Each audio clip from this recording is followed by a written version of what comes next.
Bonjour et bienvenue sur Aquitélé. Aujourd'hui, on est au domaine de Rabat. Vous voyez, un temps splendide, magnifique. Et là, on va parler avec une humoriste, Stéphanie Dupetit. Stéphanie, bonjour. Bonjour. Alors, vous êtes bordelaise. Exactement. Est-ce qu'on peut en connaître un peu plus sur vous? Un peu plus sur moi. Allez, c'est parti. Bordelaise. Née à Bordeaux. Je vais pas donner l'année parce que sinon ça va donner mon âge. Et on ne demande pas l'âge d'une femme.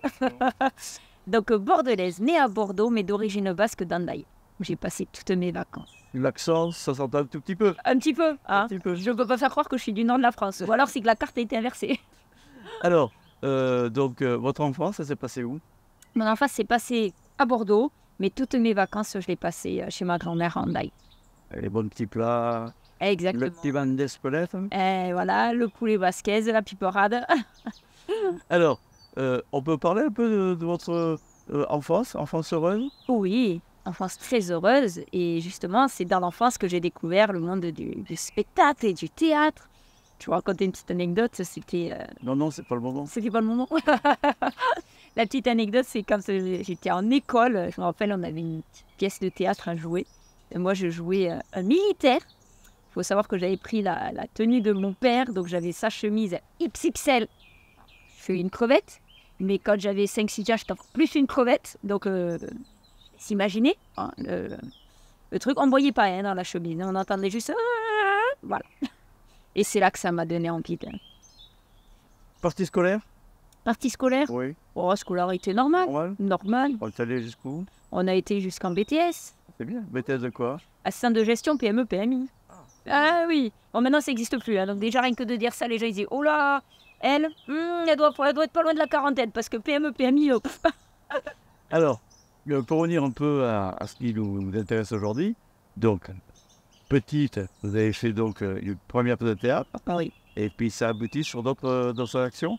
Oui, tout à fait. Au lycée, justement, j'ai fait atelier clown de rue. Donc, j'ai essayé le clown artistique. Et j'avais monté une pièce qui s'appelait Les Aventuriers perdus de Tombouctou-les-Oies. Et lors de cette représentation, tout mon lycée me demandait si je faisais du théâtre depuis des années et des années. Moi, j'en avais jamais fait. Et là, je me suis dit, tiens, il doit y avoir quelque chose. Et c'est vrai que ça m'intéresse. Et j'ai découvert une école qui s'appelait l'école du spectacle à Talence, avec une prof extraordinaire, Odile, que je ne remercierai jamais assez parce qu'elle m'a fait découvrir le théâtre, le lâcher-prise. Et c'était magique, c'était un moment magique, elle est extraordinaire. Il y a quoi de temps pour du spectacle? Alors moi, j'ai écrit mon tout premier spectacle il y a longtemps maintenant. C'est pareil, ça ne me rajeunit pas tout ça.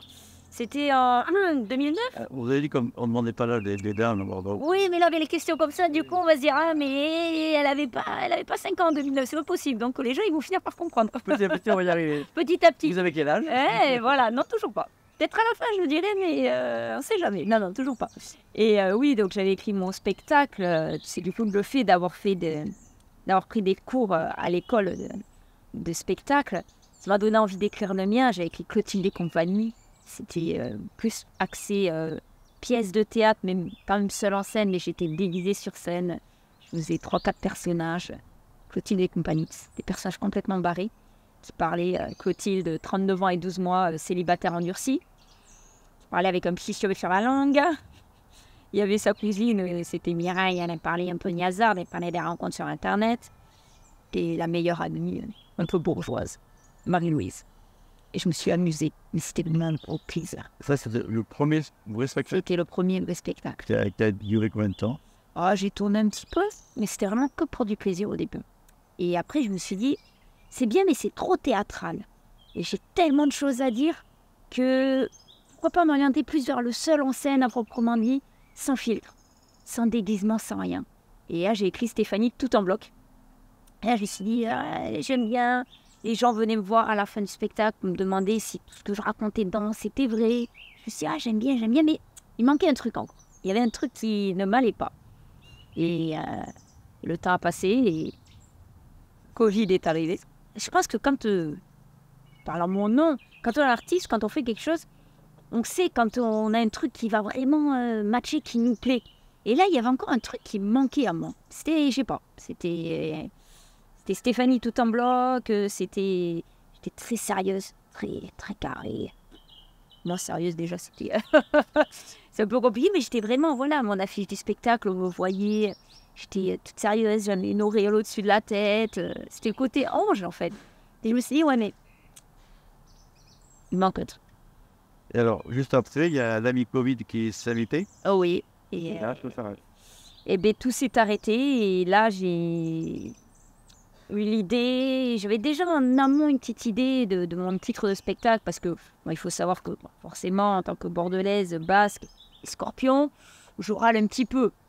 Alors je me suis dit, bon, quoi mettre comme titre de spectacle? Déjà, je râle, et voilà. Râleuse, mais pas que, est arrivé. Alors, le Covid, c'est plutôt une bonne chose pour pouvoir écrire, avoir du temps d'écriture. Oui, moi je l'ai réécrit pendant 4-5 mois. Je n'étais jamais satisfaite. Généralement, c'est ça, on n'est jamais content de ce qu'on fait. Mais jamais. Comment vous faites, vous, pour écrire votre spectacle? C'est le matin, l'après-midi, le soir, la nuit, à tout moment de la journée? Alors, moi, c'est à tout moment de la journée. Des fois, la nuit, vers 2-3 heures du matin, je vais me réveiller, je vais prendre mon téléphone, je fais oh, j'ai une idée. Alors, j'écris, je ne sais pas comment, parce que j'ai qu'un œil ouvert. Donc, je suis en train d'écrire, hop, mon idée. Et le lendemain matin, je la regarde. C'est là où l'expression de dormir d'un œil. Voilà, c'est ça. Dormir d'un œil et avoir les yeux en 16/9, parce que c'est compliqué. Quand je relis le truc, je fais mais en quoi j'ai écrit? Donc après, le matin, ce qui est compliqué, c'est de retraduire ce que j'ai écrit. Et là, je me dis, ah, j'aime bien l'idée. Et après, je la creuse. Et c'est comme ça que les vannes arrivent. Et parce que moi, je m'inspire beaucoup de moi-même. Alors, les vannes arrivent. Vous les testez comment, ces vannes? À l'occasion de dîner en ville, auprès de vos amis, auprès de... Exactement, auprès de mes proches. Je teste auprès de mes proches. Ma mère, souvent. Je l'appelle et je lui fais « Ah, tiens, maman, écoute, j'ai ça à tester. » Quand elle comprend pas, généralement, ça veut tout dire. Et puis ma mère, j'ai de la chance, c'est qu'elle est très, très cash. C'est-à-dire qu'elle va me dire oui, c'est bien. Là, j'ai rien compris. Donc, c'est génial. Même mes amis aussi, c'est pareil. Et ça, c'est une chose que vous faites de manière habituelle? De les tester contacter comme ça, oui. Alors, quand vous êtes sur scène, est-ce que vous êtes une artiste qui a de la répartie lorsqu'il y a un client, Un spectateur qui est là, qui essaie de faire une vanne, plus ou moins bien? Oui. Est-ce que vous le reprenez au vol et puis vous vous engouffrez dedans? Alors, j'essaye. Moi, j'aime bien surtout quand il y a des rires. Parce que moi, j'ai un rire assez particulier. Et du coup, quand il y a quelqu'un qui a un rire original, je ne peux pas m'empêcher. Je ne peux pas le couper, c'est pas possible. Je le laisse rire. Je vais rire avec. Donc, du coup, ça va déclencher un fou rire. Mais oui, la personne, si elle veut s'exprimer, elle peut s'exprimer. Mais après, voilà, c'est vrai qu'il faut quand même... Et vous êtes capable, vous, de faire de répartie oui. de ping-pong Ah oui, j'adore. Mais après, je mets un stop. Parce qu'il faut savoir aussi... Parce que le problème, c'est que tout dépend de la personne qu'on a en face, mais des fois, quand on en laisse trop, c'est comme dans la vie de tous les jours. Comme on dit, on donne ça, la personne, elle prend ça. Donc, il faut savoir, à un moment donné, stopper les choses. Moi, je stoppe de façon très, très sympathique. Hein. Je dis, bon, bah allez, hop, ça y est, c'est bon, on a fini, tac, tac, tac. Allez, et où j'en étais, donc je demande un peu au public, et hop, et ça repart. Alors, moi, il faut savoir que je suis quelqu'un qui a besoin que tout soit carré. Donc, il y a un début, il y a un milieu, il y a une fin. Il faut savoir que quand on joue par exemple sur Paris, c'est des créneaux de 55 minutes, 1 heure maximum. Ah ouais.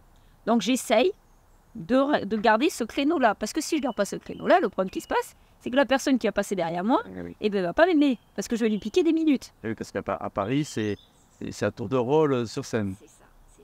Donc, chose qu'on ne trouve pas ici en région. Non, ici, on a quand même cette liberté de pouvoir faire. Mais du coup, voilà, c'est bien de s'habituer aussi à avoir quelque chose de carré. Et alors, lorsque vous sortez de scène, quelle est l'approche des spectateurs auprès de vous? Vous allez à leur rencontre? Oui, ça pour moi c'est primordial. J'ai besoin d'aller discuter avec les gens, de prendre ce moment-là d'échange, déjà de les remercier. Parce qu'on ne va pas se mentir, sans eux, on n'est pas là. Et ils sont là pour nous écouter, ils sont là pour se divertir aussi. Et moi, j'aime aller à leur rencontre. Et généralement, ce qui ressort, c'est... Mais tout ce que vous racontez là, ça vous est vraiment arrivé? Il faudra venir voir le spectacle, mais je raconte une petite anecdote qui m'est arrivée. On était partis à Londres, ça je peux le dire, pour mes 25 ans. Et C'était quand? c'était il y a un petit moment de ça, mais le temps il passe tellement vite en même temps. Voilà, j'ai une amie qui me dit, en fille, donc, ok, pas de problème. Est-ce que vous êtes une fille? Je suis une fille, mais c'est vrai que tout ce qui est talon, tout ce qui est robe, c'est... Ouais. Non, ça fait pas partie de moi. Et du coup, donc, j'arrive dans la cabine d'essayage, je mets les collants délicatement. J'ai perdu l'équilibre. Je suis tombée sur la paroi de la cabine. La cabine est tombée, la tringle à rideau est tombée. Et je me suis retrouvée en sous-vêtements dans le magasin. Et la vendeuse qui arrivait en mode hystérique, en mode « Go out now !» J'étais à moitié... voilà, en sous-vêtements, quoi. Elle était can I take my pantalon, please? Je peux m'habiller, s'il vous plaît, s'il vous plaît. Voilà, c'est le genre d'anecdote qui m'est arrivé dans la vraie vie. Et les gens, à la fin du spectacle, ils viennent me voir, ils font « Ça vous c'est vraiment... c'est faux. » Non, ça m'est vraiment l'idée. Je pense que la vendeuse se rappellera encore. Alors, je suis blackfistée. quand vous faites donc, ce spectacle, est-ce qu'il arrive des fois où on n'est pas en forme, on fait un flop, ça arrive? Alors, et comment on le vit?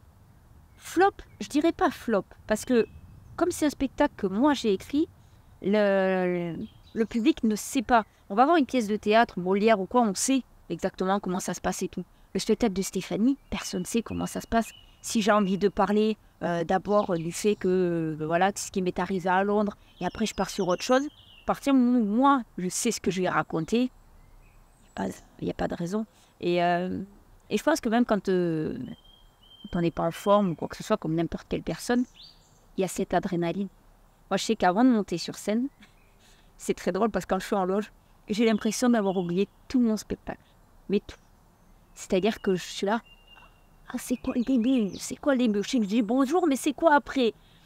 Je fais mon spectacle et là, je salue le public, je repars en loge, mais pas longtemps. Je prends tout mon texte, et là je fais ça, j'ai dit, ça, j'ai dit, ça, j'ai dit, ça, j'ai dit. Ben, j'ai l'impression d'avoir fait le spectacle en 15 minutes, alors que les gens ils me font, waouh, on n'a pas vu passer l'heure. Quand vous montez sur scène, vous avez un peu le trac, l'appréhension, ou c'est... Ouais. Ah, complètement, et je pense que ça va avec en fait. Je sais plus qui c'est qui disait ça, mais ce trac-là, il est primordial. Il est primordial pour monter sur scène, déjà ça fait la personne que je suis, d'avoir ce côté de stress, mais il ne faut pas se laisser manger par le stress, que ça soit du bon stress. Après, il faut pas vous le gérer. Parce que, par exemple, Jacques Brel, apparemment, il vomissait avant de monter sur scène. Oui. Vous, ça se passe comment? Alors, je ne vomis pas. J'ai tendance à faire des vocalises. Donc, c'est sympa, parce que quand il y a les gens qui passent à côté de la loge ou quoi, ils entendent des babubi, ils doivent se dire, qu'est-ce que c'est? Qu'est-ce qu'on fait de spectacle? Ouais, voilà, c'est ça. Ils vont se dire, mais qu'est-ce qui se passe? Qu'est-ce qu'elle nous fait, elle? Mais voilà, moi, c'est vraiment comme ça. Et un peu de respiration aussi. Il y a un peu de méditation, un peu de respiration. Et puis moi, je suis un peu pas comme tout le monde. Et puis, il va m'arriver de chanter des chansons comme Hakuna Matata. Parce que c'est des chansons qui sont toniques et qui me donnent la patate. Alors, faire un spectacle, être seul en scène, Oui. ça c'est pas tout seul. Non. Il y a forcément des gens qui vous accompagnent. On peut parler un peu de votre équipe? Alors, mon équipe, oui, bien sûr, j'ai Edouard qui m'aide beaucoup. Donc, qui m'aide à trouver des dates. On précise pour Edouard? Oui. Donc, Edouard, c'est mon tourneur. Voilà, c'est lui qui me trouve les dates de spectacle. Donc, c'est grâce à lui d'ailleurs que je vais pouvoir jouer au domaine de Rabat le 31 mai. Voilà, j'ai donné l'info. Ça sera pour votre anniversaire, non? Non, 31 mai, non, c'est pas mon anniversaire. Mais par contre, du coup... c'est vrai, parce que Scorpion, donc c'est forcément novembre. Voilà, et comme le 31 mai est complet, on a pris 2 dates qui me tiennent à cœur, forcément, le 8 et 9 novembre, donc pour mon anniversaire, pour un certain âge que je vais fêter. Wow. Toujours pas. 20 ans et... Allez, on va dire 20 ans et quelques petites années de plus de sagesse. Très bien. Alors, donc, on a vu votre équipe, donc on a parlé d'Edouard. Ensuite, il n'y a pas que lui. Après, il y a essentiellement toutes les personnes dans ma tête, parce qu'on est nombreuses là-dedans. Donc déjà... Vous avez des Texans qui vous suivent? Alors, j'ai quand même un peu de monde qui me suit aussi. Ma conseillère artistique, si je puis dire. Voilà. Et après, c'est beaucoup moi avec moi-même. C'est vrai que niveau écriture, c'est là-dedans que ça se passe. C'est impressionnant. Le spectacle, est-ce que d'un jour sur l'autre, il bouge? Vous faites rentrer de l'actualité dedans ou Alors, non, moi, je suis pas... Moi, c'est pas un spectacle sur l'actualité. Moi, c'est un spectacle, comme je dis, en toute légèreté. On débranche le cerveau quand on vient voir mon spectacle. On va pas chercher à qu'est-ce qu'elle a dit, pourquoi, quand, comment. Parce que moi, personnellement, j'aime bien ne pas réfléchir. Je veux dire, on réfléchit tellement sur beaucoup de choses que c'est tellement mieux d'avoir un peu de légèreté. Il n'y a pas d'actualité à proprement dit. Pas d'actualité, pas d'humour salace, pas d'humour noir non plus. C'est pas ma tasse de thé. Moi, c'est spectacle avec légèreté et humour. Mais de spectacle à l'autre, il y a des petits changements à la marge ou pas? Il y a des petits changements parce que forcément, le spectacle il est en constante évolution. Puisque je vais le jouer là le 31 mai. Mais il y a des trucs, je vais me dire, ah non, ça finalement, je ne veux pas le dire comme ça, je préfère le dire comme ça, et ainsi de suite. Alors, le premier spectacle, c'était Stéphanie et tout en bloc. Le tout premier, c'était Clotilde et compagnie. Clotilde et compagnie. Oui. Ouais, avec plusieurs personnages. Oui. Après, donc, il y a eu Stéphanie tout en bloc. tout en bloc. Ouais. Ensuite, Râleuse, mais pas que. et après, c'est celui-là qui arrive, le dernier? C'est celui-là, Râleuse, mais pas que. Ah, c'est celui-là. Oui, c'est Râleuse, mais pas que. Qui est d'actualité. Oui, qui est d'actualité. Et dans la vie, vous râlez beaucoup? Je ne râle pas, on me fait râler. Surtout en voiture. En voiture, ouais, j'avoue, je pense que, heureusement que j'ai ma fenêtre de fermée. Parce que, je sais pas, je dois me sentir pousser des ailes, je dois me sentir Golgoth parce que je râle. Mais je râle. Il y a la carapace. Je pense que je dois me sentir musclore. Je me dis, je suis dans ma voiture, je suis bloquée, personne ne pourra rien me dire, rien me faire. Je peux râler après la personne qui ne traverse pas au bon feu. Moi, je suis adepte du klaxon. Oui. Je suis pas patiente. Mais comme 90% des Bordelais. On va pas se mentir. Oui. Mais on conduit bien, vous. Oui, bien sûr. C'est moins dense que Paris. Oui, oui, j'avoue que Paris, j'ai connu une fois, surtout le rond-point de l'Étoile, avec les 12 sorties. Space Mountain là-bas. Alors, si on revenait un peu au spectacle ici à Talence, Oui, au domaine de Rabat, oui, c'est exact. on est accueillis comme les chefs. Exactement, chaque.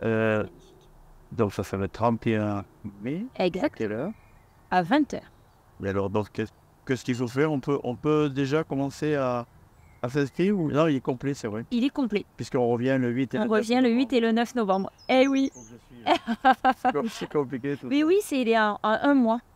À un mois, ça s'est rempli et tout est complet. C'est génial. Et ça fait quoi? Ça fait vraiment chaud au cœur. Ah, ça fait chaud au cœur. Ça fait la petite larminette. Alors, comment en dehors de venir vous voir sur scène, est-ce qu'on peut voir autre chose, c'est-à-dire la promotion de télévision nationale? Est-ce que vous faites partie d'un des clubs? Est-ce que vous êtes sur Facebook, les chansons? Alors, je suis sur les réseaux sociaux, bien évidemment. Facebook, TikTok, Instagram. Puis moi, j'ai pris un nom très compliqué à retenir. Stéphanie Dupetit. Stéphanie avec un Y. On ne sait jamais si je fais une tournée à l'américaine parce que j'ai un accent anglais qui est, of course, very good. et donc, c'est Stéphanie Dupetit. Et là-dessus, on retrouve toutes mes actualités. Et alors, après ça, donc, est-ce qu'il y a déjà un autre spectacle qui est en préparation? Alors, celui-là, c'est vraiment celui que j'ai envie de faire tourner. Parce que celui-là, je l'aime, c'est mon bébé. En fait, c'est comme quand on a un bébé, on veut le faire grandir, hein, c'est normal. Mais moi, c'est lui, et c'est pas un autre. Et lui, et puis comme je suis scorpion et basque, donc c'est là-dedans. Tant que lui n'a pas tourné, c'est-à-dire qu'on n'a pas entendu parler de Stéphanie dans un peu chaque ville, eh ben non, je ne l'arrêterai pas. Voilà. Et il va forcément évoluer. Mais ça empêche aussi de commencer à travailler sur un autre spectacle? J'ai déjà des idées. J'ai déjà des idées. Soit je vais les imbriquer dans le spectacle là, soit ça sera pour un autre spectacle. Mais j'ai déjà pas mal d'idées. Il m'arrive tellement de choses. Ça c'est quoi le style que vous aimeriez Le style toujours pareil. De la légèreté. Puis mon évolution aussi. J'ai failli donner mon âge. Mais forcément, quand on avance dans la sagesse... Ça est compliqué. Ah oui. Et puis là, c'est ancré. Hein. Lui, il ne va pas sortir. Hein. Et quand on avance dans la sagesse, on vit des choses différemment et on a une autre vision, en fait, tout simplement. Alors, pour votre âge, je vais demander à mon assistante qu'elle m'amène le petit papier de droit à l'image que j'ai dessus à la date de naissance. Et là, je vous dis tout. Non, j'ai aucun problème avec mon âge. Non, je suis de l'excellente année de 1983. Donc le calcul, il est vite fait. Hein. Voilà. J'ai 48 ans. Voilà, à peu près. Taxe. Voilà. Non, c'est 20 ans hors taxe et la rente TTC. Et puis quand on aime, on a toujours 20 ans. Exactement. L'âge, c'est dans la tête au final. Qu'est-ce qu'on peut vous souhaiter? ce qu'on pourrait souhaiter à tout le monde, d'être heureux. C'est déjà le plus grand bonheur. Et ça, c'est rien que ça. Un ciel bleu, des oiseaux qui chantent, c'est pas merveilleux. Comment voyez-vous aujourd'hui, là, on va sortir un peu du spectacle, la société actuelle aujourd'hui, Moi, là, les jeunes, ce qui se passe, la violence et tout. alors bien sûr, cette violence-là fait peur. Et moi, ce que je trouve dommage, c'est qu'on est trop individualiste. C'est-à-dire qu'on sera à l'écoute les uns des autres. Et puis même, ne serait-ce que, comme j'ai dit, un sourire, juste un sourire, hein. C'est une expérience qui a été faite. On fait un sourire dans la rue, ça va déclencher 5 sourires. 5 sourires vont déclencher 10 et ainsi de suite. Et si tout le monde faisait ça, ce serait déjà chouette. On est passé à l'écoute de l'autre. Après, chaque voix midi à sa porte, mais les gens, c'est vrai que manque de couleurs, sont tristes. Et le fait de oh là là, C'est le matin. c'est le matin, c'est bon, bref. Le fait de faire le spectacle, est-ce que vous avez l'impression de faire communion avec tout le monde et leur permettre aux spectateurs d'avancer, de grandir? Moi, je pense que le temps de mon spectacle, ils oublient leurs soucis. Et c'est à la fin, c'est ce que quelqu'un est venu me dire et que ça m'avait énormément touchée. Il m'avait dit merci parce que grâce à vous, le temps du spectacle, j'ai oublié tous mes problèmes. Problèmes de santé, problèmes de n'importe quoi, j'ai tout oublié. Et quand on dit ça, c'est royal d'avoir ça comme réponse. Moi, c'est pour ça que je monte sur scène. Pour donner du plaisir, en prendre aussi. Et c'est magique. De se dire que à notre échelle, on peut donner du plaisir aux gens. Rien que en racontant ma propre vie en plus. Oui. Parce que ma propre vie, les gens, ils ont vécu forcément certaines choses. Et ça fait du bien. Alors, vous êtes salaire, vous avez parlé de... Vous pouvez vous voir sur les réseaux sociaux. Oui. Les réseaux sociaux, des fois, les... Les haters. Ouais, c'est pas top. Ouais. Comment vous réagissez à ça? Alors moi, j'ai de la chance. Pour le moment, j'ai pas eu trop de haters. J'en ai. Des fois, justement, sur le réseau social TikTok. J'avais fait à l'époque une vidéo où c'était des petits jeunes qui marquaient « C'est la daronne à qui, celle-là ?» Dans ma tête, alors déjà, c'est pas daronne, c'est la vieille de qui? Oui, mais c'est l'âge. Donc déjà, j'ai pris... En fait, c'est ça qui m'a le plus vexée. Je me suis dit, mais il me donne quel âge, en fait? Et je me suis dit, je ne vais pas répondre, je vais pas jouer dans le jeu là, ça sert à rien, parce que c'est leur donner du grain à moudre, ça sert à rien. Donc j'ai juste marqué des likes et je me suis dit, c'est cool, parce que même si c'est en négatif, c'est pas grave, parce qu'elle fait parler. Et du coup, moi, je suis quelqu'un qui, même dans le négatif, prend le positif. Ça, c'est ma façon de vivre, en fait. Alors ça, c'est TikTok. Pour les autres réseaux sociaux, pareil. C'est pareil. Oh, c'est pareil. Vous n'en parlez pas, vous êtes... Ah non, non, je fais des likes pour bien montrer. Par contre, j'aime bien. Je montre à la personne que j'ai vu ce qui a été marqué. Mais je ne répondrai pas. Et eux, ils répondent au like? Ils répondent pas. Ben non, parce qu'ils s'attendent. Eux, ils veulent qu'on réponde, qu'on marque quelque chose. Je sais pas, celui qui m'a dit c'est la daronne à qui. Oui, mais pourquoi tu dis ça? Mais non, ça sert à rien. Ça sert à rien. Puis moi, ça me touche pas. Alors, donc, vous faites du spectacle, Oui. mais dans 5 ans, par exemple, vous voulez faire quoi? Toujours du spectacle? Tout le temps? Du théâtre aussi un peu? Pourquoi pas? Alors, j'aime aussi le monde du cinéma. J'ai eu la chance de faire, et ça c'est une chance énorme, en 2013, j'ai eu la chance de faire un stage d'acting à Paris, où j'ai travaillé entre autres avec Swan, qui est la directrice de casting de Luc Besson. J'ai travaillé avec Philippe Lelouch, avec des grands réalisateurs. Et c'était une première expérience en 2013. Et j'ai renouvelé cette expérience là en septembre. C'était... Non, c'était pareil, c'était un stage d'acting, l'acting class de Bordeaux. Humainement, j'ai fait des rencontres merveilleuses. Nous, puisqu'on était plusieurs stagiaires, donc déjà chouette. Les organisateurs, Julien est extraordinaire, Fanny aussi, ils sont topissimes. Et on a rencontré des directeurs de casting. Et du coup, là, ça m'a permis aussi de signer dans une agence artistique de cinéma. Donc, je mène en parallèle aussi le côté cinéma. Et l'actu au cinéma, il y a l'actu pour le cinéma, pour le moment, j'ai mis je ne vais pas dire en stand-by, mais là, comme j'étais sur mon spectacle avec la date qui approchait, voilà, j'ai un cerveau quand même, il faut que ça soit compartimenté. Donc, c'était d'abord le spectacle. Et après, là, je vais revenir, parce que j'aime bien, je me touche à tout. Sauf le chant, vaut mieux éviter pour les oreilles. Oui. Ouais, voilà, c'est ça. Voilà, il ne faut pas me remercier. Hein. Hier, il a un petit peu plu, apparemment. C'était donc moi. Voilà, désolé. Faut arrêter un peu. Hein. On a fait appel à moi quand il y a eu les incendies. Sur les réseaux sociaux, justement, on m'a demandé de chanter.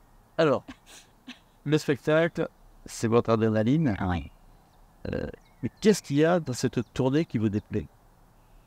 Rien ne me déplaît. Aller passer ses nuits à l'hôtel, les transferts.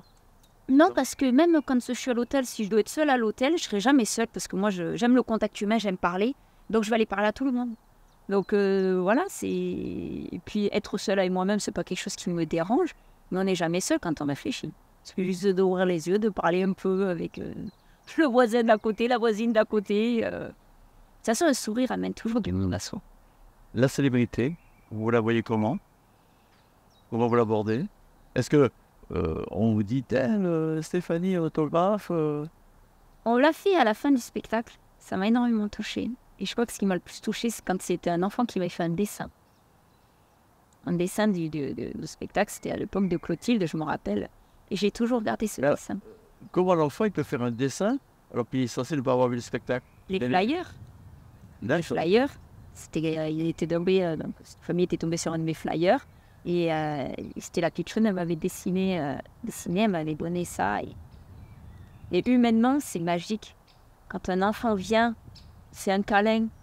Il dit, c'était trop bien, rien qu'on a envie de lui faire un gros câlin. Parce que votre spectacle, il est de 7 à 77 ans? Alors, Clotilde, oui. Là, non. Là, non, quand même pas. Là, il faut avoir quand même plus de 12 ans. Parce que j'ai pas envie que les enfants... je vais pas dire que je sois choquée, mais déjà, c'est un moment pour les parents aussi de pouvoir profiter aussi, tout simplement. Et non, c'est pas un spectacle tout public non plus. Parce que surtout maintenant, il faut faire... Faire attention. C'est compliqué de faire en sorte...